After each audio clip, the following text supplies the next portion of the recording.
23-24 অর্থ বছরে সন্দেহজনক লেনদেন হয়েছিল 17,345টি, আর চলতি অর্থ বছরে সন্দেহজনক লেনদেন হয়েছে 27,130টি।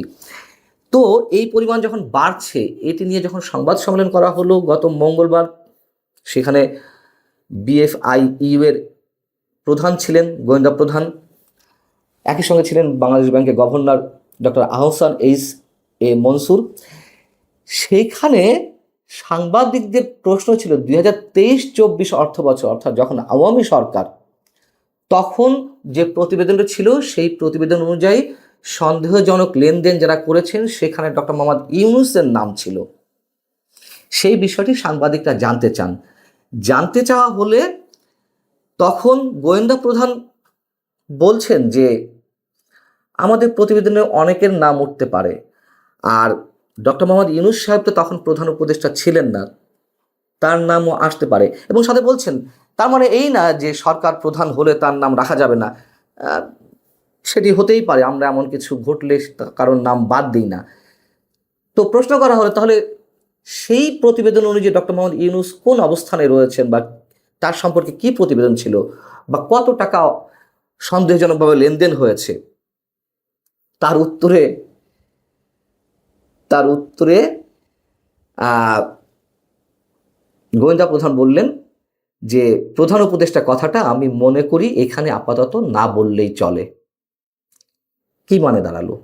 তিনি বলছেন সবার নামে অন্তর্ভুক্ত হতে পারে, আবার বলছেন যে প্রধান উপদেষ্টার বিষয়টি এখানে উল্লেখ না করাই ভালো। তার মানে তিনি কিন্তু অস্বীকারও করেননি কিছু, অর্থাৎ প্রধান উপদেষ্টার নাম ওই তালিকায় রয়েছে, সন্দেহজনক লেনদেনের তালিকায়। তাহলে কেন আমরা জানতে পারবো না? এবং টিআইবির নির্বাহী পরিচালক ইফতেখারুজ্জামান শুক্রবারও একটি অনুষ্ঠানে বলেছেন, তিনি উল্লেখ করেছেন 5 আগস্টের পর থেকে সমান হারে আগের মতোই দখলবাজি, চাঁদাবাজি, অবৈধ টাকার লেনদেন ইত্যাদি ইত্যাদি চলছে। নিশ্চয়ই আপনাদের মাথায় দুটি গল্পই ঢুকেছে, জানি না কতটা ঢুকাতে পারলাম। তো প্রিয় দর্শক, দুটি গল্প বলবো, দুটি গল্পই অর্থ লোপাটের এবং বেশ মজার, একই সঙ্গে থ্রিলারও বটে। একটি হচ্ছে সরকারের মোবাইল ব্যাংকিং সেবা প্রদানকারী প্রতিষ্ঠান নগদ থেকে গত কয়েক মাসে 150 কোটি টাকা লোপাট হয়ে যাওয়া প্রসঙ্গে, যার সাথে নাম উঠে আসছে অনেকের। তার মধ্যে একজন হচ্ছে বর্তমান জাতীয় নাগরিক কমিটির আহ্বায়ক, সাবেক ডাক, টেলিযোগাযোগ ও তথ্য প্রযুক্তি বিষয়ক উপদেষ্টা নাহিদ ইসলামের নাম। এর সঙ্গে সরকারের আরও গুরুত্বপূর্ণ অনেকের নাম উঠে আসছে। দ্বিতীয় গল্পটি হচ্ছে সন্দেহজনক লেনদেনের তালিকায় খোদ প্রধান উপদেষ্টা ডক্টর মোহাম্মদ ইউনূসের নাম অন্তর্ভুক্ত হওয়া এবং সে প্রসঙ্গে গোয়েন্দাদের বা গোয়েন্দা প্রধানের বিষয়টি এড়িয়ে যাওয়ার একটা চেষ্টা। আমরা প্রথমে নাহিদ ইসলাম কিংবা নগদ থেকে যে 150 কোটি টাকা লোপাট হয়েছে সেই গল্পটা একটু বলি। এই 150 কোটি টাকা লোপাট হয়েছে নগদের নানান ধরনের ভুয়া বিল করে, ভুয়া ভাউচার করে, পুরনো প্রকল্পের নামে বিল দাঁড় করানোর মাধ্যমে ইত্যাদি ইত্যাদি নানা উপায়ে। এর সাথে প্রথমেই যার নামটি উঠে আসছে তিনি হচ্ছেন আতিক মোর্শেদ। আতিক মোর্শেদ হচ্ছেন নাহিদ ইসলাম যখন উপদেষ্টা দায়িত্বে ছিলেন তখন তার পিএ ছিলেন, পার্সোনাল অ্যাসিস্ট্যান্ট এবং বৈষম্য বিরোধী ছাত্র আন্দোলনের সাবেক সমন্বয়ক। যখন নাহিদ ইসলাম উপদেষ্টা দায়িত্বে ছিলেন তখন থেকেই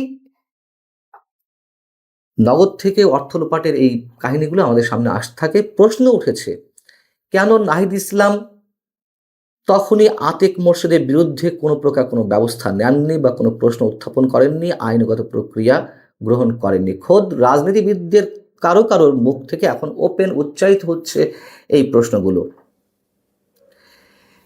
150 কোটি টাকা লোপাটের সঙ্গে আরও যার নাম জড়িয়ে রয়েছে তিনি হচ্ছেন প্রতিষ্ঠানের ডেপুটি সিইও মুইজ নাসনিন ত্বকী। খেয়াল করবেন কিভাবে এক এক করে নাম বেরিয়ে আসছে। মুইজ নাসনিন ত্বকীকে এই অর্থ লোপাটের সঙ্গে জড়িত অভিযোগে গত 18ই মে রাতে রাজধানীর বেইলি রোডের তার বাসা থেকে আটক করে ঢাকা মহানগর গোয়েন্দা পুলিশ। ডিবির সদস্যরা তাকে আটক করেন।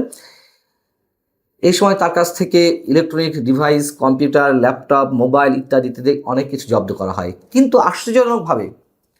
আশ্চর্যজনকভাবে পরদিন 19শে মে বিকালে তাকে ছেড়ে দেওয়া হয়, কোনো প্রকারের থানায় না নিয়ে অথবা আদালতে দাঁড় না করিয়ে। কার ফোনে তাকে ছেড়ে দেওয়া হয়, যেগুলো নানান সূত্র থেকে পাওয়া যাচ্ছে, গণমাধ্যমের নামগুলো উঠে আসছে, সেটি হচ্ছে প্রধান উপদেষ্টার এই মুহূর্তের ডাক, টেলিযোগাযোগ ও তথ্য প্রযুক্তি বিষয়ক বিশেষ সহকারী ফয়েজ আহমেদ তোয়েবের ফোনেই নাকি তাকে ছেড়ে দেওয়া হয়। সরাসরি তিনিই নাকি হস্তক্ষেপ করেছিলেন তাকে ছেড়ে দেওয়ার জন্য। এই ফয়েজ আহমেদ তোয়েব আবার শুক্রবার তার ফেসবুকে একটি পোস্ট দিয়েছেন। পোস্টে তিনি কি বলছেন, যোগসূত্র পাওয়া যায় কিনা দেখুন।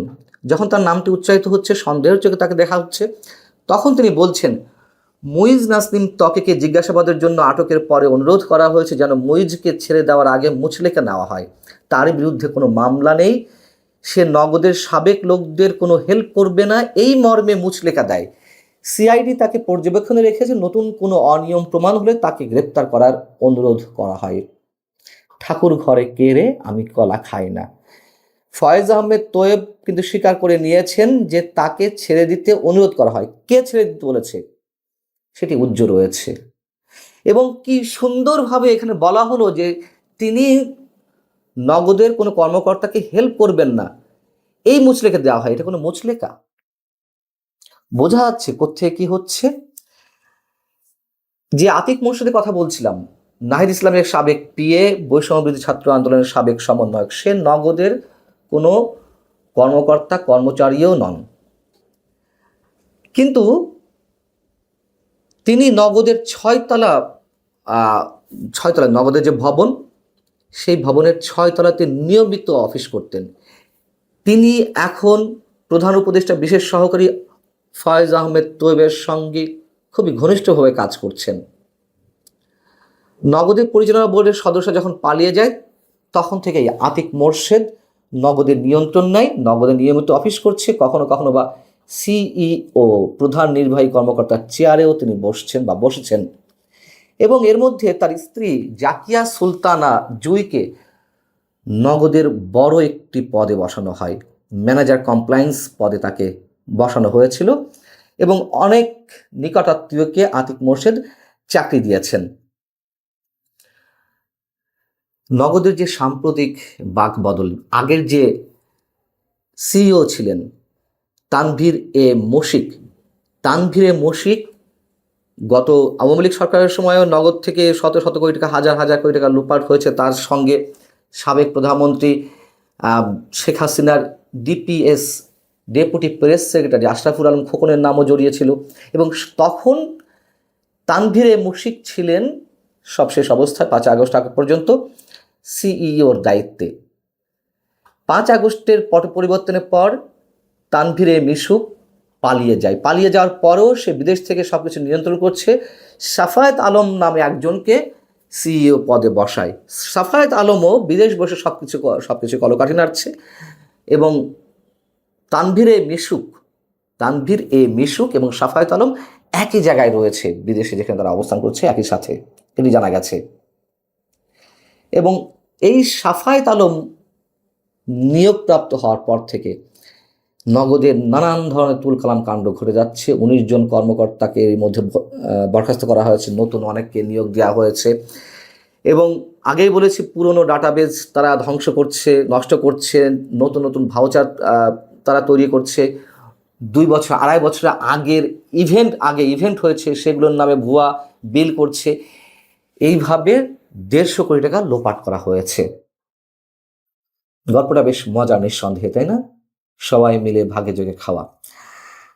এখন বিষয় হচ্ছে 5 আগস্টের পর থেকে সন্দেহজনক লেনদেনের পরিমাণ অনেক বেড়ে গেছে। এটি বাংলাদেশ ব্যাংকের ফিনান্সিয়াল ইন্টেলিজেন্স ইউনিট BFIU একটা গোয়েন্দা সংস্থা, বিভিন্ন ধরনের গোয়েন্দা সংস্থা রয়েছে আমরা জানি, তারা ব্যাংকিং খাত বা আর্থিক যে ব্যাংকিং খাত সংশ্লিষ্ট বা বিভিন্ন আর্থিক খাত সংশ্লিষ্ট বিভিন্ন দপ্তর থেকে বা বিভিন্ন মাধ্যমে যে টাকা পয়সা সন্দেহজনক লেনদেন হয়, পাচার হয়, সেইগুলো তারা নিয়ন্ত্রণের দায়িত্বে রয়েছে অথবা তারা এগুলো নজরদারি করে। সেই BFIU এর প্রতিবেদনে যেটি উঠে এসেছে সেটি হচ্ছে 2023-24 অর্থ বছরের চেয়ে 2024-25 অর্থাৎ চলতি অর্থ বছরে সন্দেহজনক লেনদেন হয়েছে 27,130টি, অর্থাৎ গত বছরের চেয়ে 79% বেশি।